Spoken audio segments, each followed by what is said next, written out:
Good morning. Now, I don't mean this to be critical in any way, but sometimes our nation seems to be slightly out of sync with the rest of the world. Now, I say that as a citizen, and I chose to be a citizen. It's sort of like football. And we play the World Series that no one else plays. And the rest of the world plays soccer, which they call football, and everybody watches the World Cup. Today is Veterans Day in this country. The rest of the world, it is Remembrance Sunday, Armistice Day, because today is the day when World War I finally came to an end. Came to an end at the 11th hour, on the 11th day of the 11th month in 1918. And it was supposed to be the war to end all wars, wasn't it? Michelle, my wife, is in New Zealand with the School of Forestry for the next 2 weeks, and she was in Christchurch, New Zealand, and went to an Anglican church there, and for them it was a big deal. She said in Christchurch all the bells were ringing at 11 o'clock today. Why a special day? Well, it's the 100th anniversary of the end of World War I. And she said that as part of their liturgy, yesterday this is, because they're a day ahead, they read out all of the names of the young men who had been killed in World War I. Now, this is a small church in a town, the other side of the planet from France and Turkey, where the New Zealanders fought. 52 died. 52. That may not seem like very many, but just one church in a small place. Those of you who visited Great Britain will remember that every town and city and pretty much every little village has a memorial.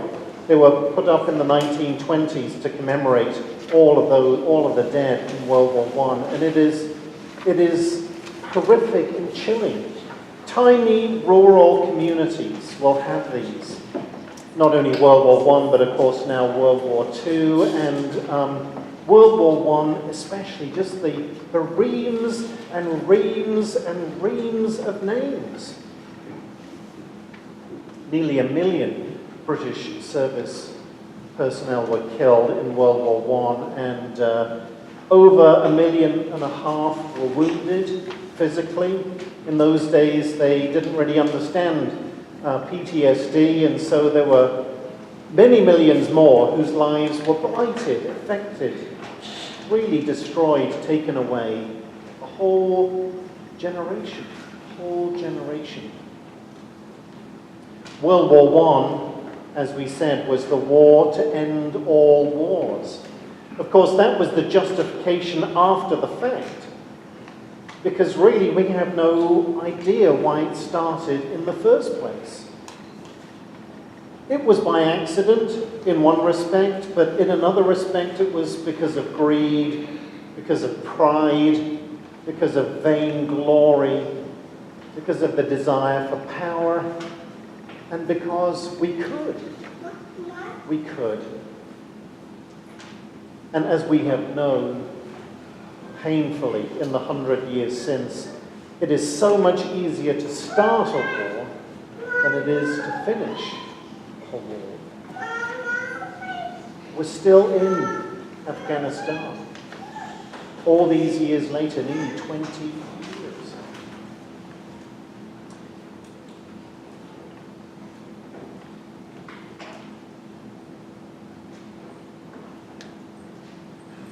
And you wonder, in all of it, where is God?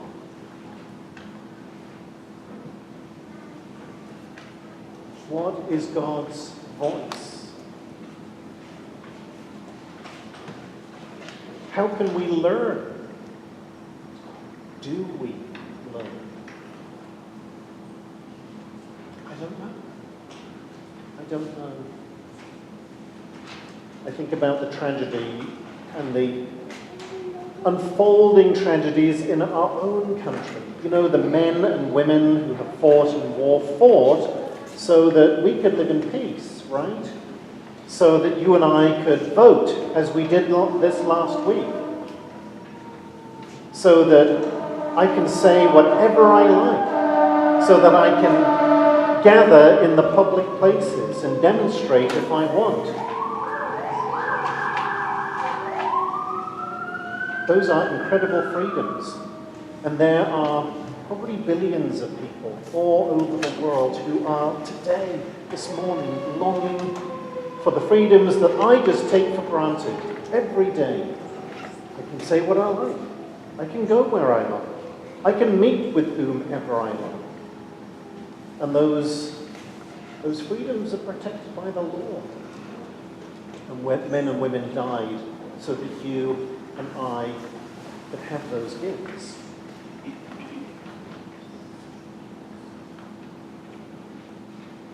But we wonder where is God? And then I think another mass shooting, this time in Thousand Oaks, California. Are those the freedoms our veterans suffered and bled and died for? I wonder. I wonder. I wonder when the madness will stop. By all means, have sporting rifles and hunting rifles, but do we really need to have a society where civilians have military-style weapons? I wonder. Are those the freedoms that people bled and died for?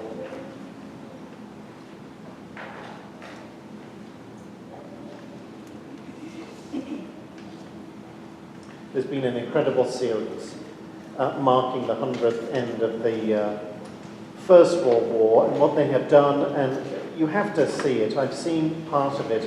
What they have done, they've taken the old grainy films and they've kind of reworked them, and I don't know how, but they've digitized them and put them into color.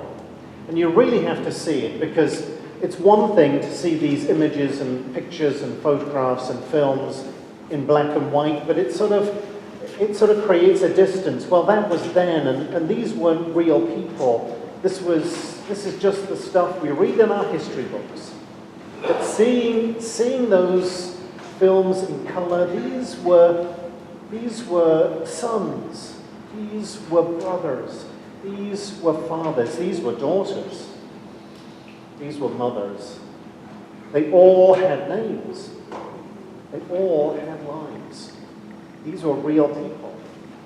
My great-grandfather served in World War I. He was a professional soldier, a regimental sergeant major, and through some miracle he survived. And I remember him as a small boy, and he was not in the least bit gruff. He was such a gentleman. He was gassed and survived. And for some reason, and I have never really found out the family law, but he was never baptized as a child, and he was baptized by the Bishop of Khartoum in the days of empire when such things were possible. But he was baptized by the Bishop of Khartoum in a barn in France after the Battle of Passchendaele.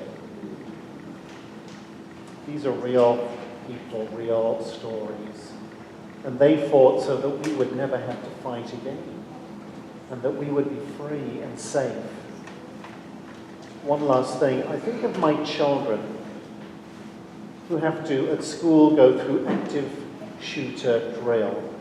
It's inconceivable to me that we should have to do this.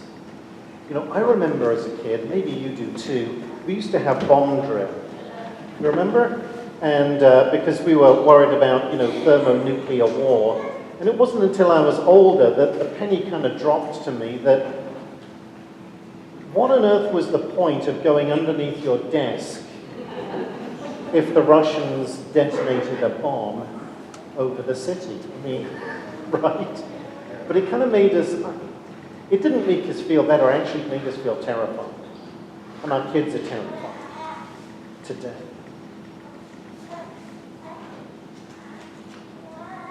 How do we best honor the sacrifices? And where is God? Where is God? Well, I think God weeps.